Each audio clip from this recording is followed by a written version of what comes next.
Hello les amis, j'espère que vous allez bien. Donc aujourd'hui je suis dans un décor assez célèbre, le château de Versailles. Justement il y a un peu plus de monde, il fait beau. J'ai trouvé que c'est le cadre idéal pour parler de quelque chose qui me tient vraiment à cœur et que j'ai observé dans l'accompagnement que je fais, mais également dans moi-même, ma propre expérience. C'est quelque chose qui est souvent difficile à aborder personnellement parce que soit on n'a pas de personne avec qui échanger là-dessus, ou alors on n'aime pas trop aborder ces sujets parce que ça nous met dans l'inconfort. Et ce que je voudrais aborder avec vous, c'est justement comment j'ai appris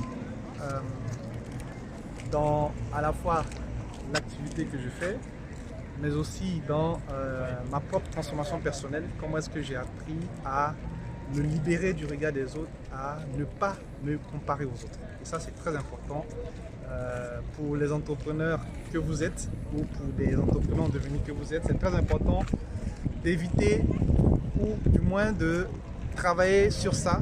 On a tendance, surtout dans la culture francophone, à se comparer aux autres. Et ça fait beaucoup de dégâts. Dans une certaine mesure, ça peut être intéressant de pouvoir voir où est-ce qu'on en est par rapport aux autres, mais par mon expérience personnelle que je vais vous raconter bien sûr, mais aussi pour ce que j'observe, ça c'est limite de se comparer aux autres. Avant ça, je vais vous dire qu'est-ce que moi je faisais avant. Donc concrètement, j'ai constaté que j'avais tendance à me comparer aux autres pour trois raisons principales. La première raison, c'est que j'avais du mal à définir exactement ce que je voulais.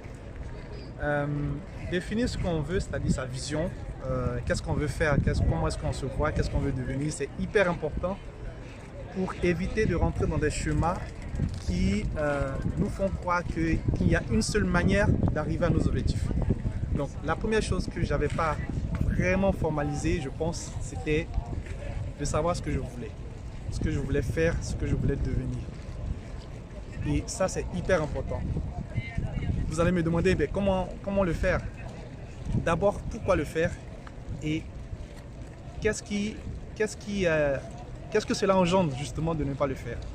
Ne pas définir vraiment sa vision, ça, on va dire de façon inconsciente, ça nous amène à faire beaucoup de choses qui ne sont pas cohérentes.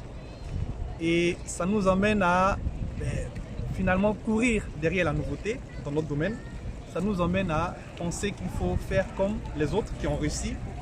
Et du coup, ça nous emmène à faire plein de choses qui ne sont pas forcément en lien avec ce que nous sommes, en lien avec nos ressources, en lien avec ce qu'on veut devenir. Donc ça, c'est hyper important de pouvoir, dans un premier temps, définir sa vision. J'ai noté quelques petites idées pour ne pas perdre le fil, mais je vous le dis en toute authenticité.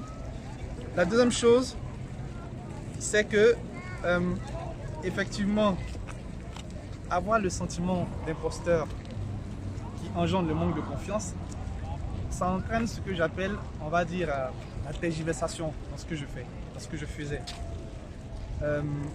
Concrètement, j'avais du mal à me sentir en confiance malgré les feedbacks positifs, malgré le fait que certaines personnes me faisaient appel à mes services dans certains domaines.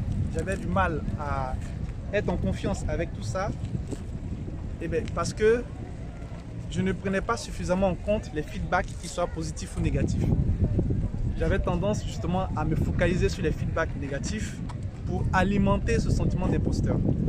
Je vous dis que là encore, à mon avis, selon mon expérience à moi, ça peut fonctionner pour vous ou pas, mais ce que j'ai remarqué, c'est qu'il est important d'alimenter sa confiance en soi. Il est important de justement bâtir ce qu'on veut faire en prenant le bon côté des feedbacks qu'on reçoit, en s'alimentant des feedbacks positifs qu'on a et en étant sûr de ce qu'on veut faire, de ce qu'on veut devenir. Ça dépend de nous, c'est vraiment un choix personnel de se dire que je veux réaliser ceci, je mets en place des actions pour le réaliser, je me sers du feedback des uns des autres pour voir dans quel sens je peux améliorer ce que je fais déjà et surtout savoir ce que je laisse tomber parce que c'est pas cohérent avec qui je suis, avec qui je veux devenir. Donc ça, c'est très important. Et avec tout ça, ce que j'ai compris finalement, c'est que le premier point, c'est au fur et à mesure que j'avance, de formaliser ce que je veux faire. Formaliser la vision, formaliser ce que je veux devenir, formaliser ce que je veux faire. Ça, c'est hyper important. La deuxième chose que j'ai notée d'hyper important, c'est identifier le domaine dans lequel je veux devenir meilleur. Je m'explique.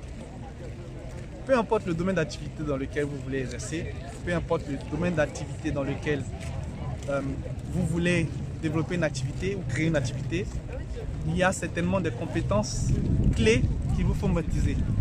Étant donné qu'on ne peut pas devenir expert en tout, il faut absolument que vous identifiez des domaines d'activité qui vous correspondent et qui correspondent au marché dans lequel vous voulez intervenir. Une fois que ça c'est fait, mettez en place un plan d'action assez souple mais efficace qui vous permettra d'avoir la maîtrise de ce domaine-là. Moi, je vous donne une astuce. Par exemple, j'ai dédié 1 heure de temps par jour pour apprendre du domaine que je veux exercer. Ce qui fait que aujourd'hui, sur la matinée, j'ai un créneau qui n'est pas fixe, mais c'est un créneau d'1 heure fixe que je peux répartir dans la journée en fonction de comment est-ce que je me sens. Et sur ce créneau-là, on va dire que j'apprends à avoir la maîtrise de ce que je veux faire.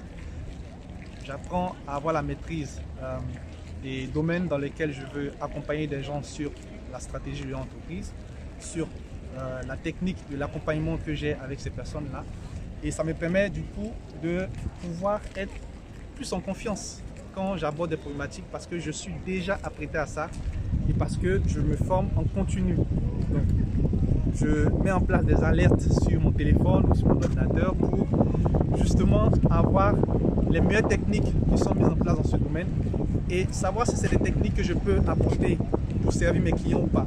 Donc, il est très important d'être au fait des domaines dans lesquels vous voulez exercer, mais surtout des expertises que vous voulez maîtriser. Ça, c'est hyper important.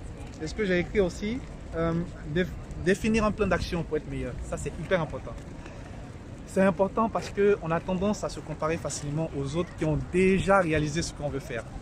Je trouve que c'est une erreur et moi, j'ai commis cette erreur pendant longtemps de vouloir, dès que je commence une activité, être au top de mes performances. Mais c'est absolument pas possible, c'est irréaliste.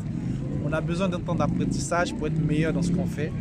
On a besoin de se donner du temps pour finalement apprendre à maîtriser un domaine dans lequel on veut servir les autres. Donc, il est hyper important d'être au clair avec ça et de pouvoir, si vous voulez, devenir meilleur dans le domaine dans lequel on se sent le plus à l'aise. Vraiment, ça c'est très important. Devenez meilleur dans le domaine dans lequel vous vous sentez le plus à l'aise. Ne couvrez pas à maîtriser tous les domaines possibles. C'est pas productif pour vous parce qu'on n'a que 24 heures dans la journée, mais aussi vous ne pouvez pas être expert dans tous les domaines. Donc, identifiez le domaine dans lequel vous êtes le plus à l'aise et allez-y, formez-vous là-dessus de façon continue.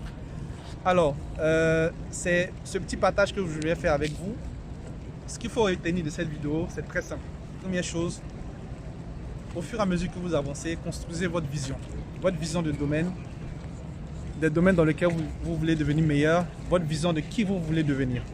Deuxième chose, mettez en place un plan d'action dans lequel vous allez formaliser et surtout apprendre l'expertise que vous voulez développer pour servir vos clients. Et enfin, troisième chose, mettez en place un système de recueillement des feedbacks que vous aurez de vos clients pour apprendre de ce que vous faites, pour on va dire avoir une lecture assez détachée de ce que vous faites et surtout vous nourrir des feedbacks de vos clients, qu'ils soient positifs ou négatifs. Récupérer ce qui est important pour vous dans ces feedbacks-là et avancer sereinement vers ce que vous voulez devenir. Donc c'est une petite capsule que je voulais faire dans un décor magnifique et j'espère que vous avez apprécié. Abonnez-vous à cette chaîne pour recevoir encore ces conseils authentiques en toute simplicité qui vont vous permettre justement d'avancer sereinement à votre rythme vers ce que vous voulez construire pour vous. Allez, ciao, ciao, je vous laisse dans ce magnifique décor.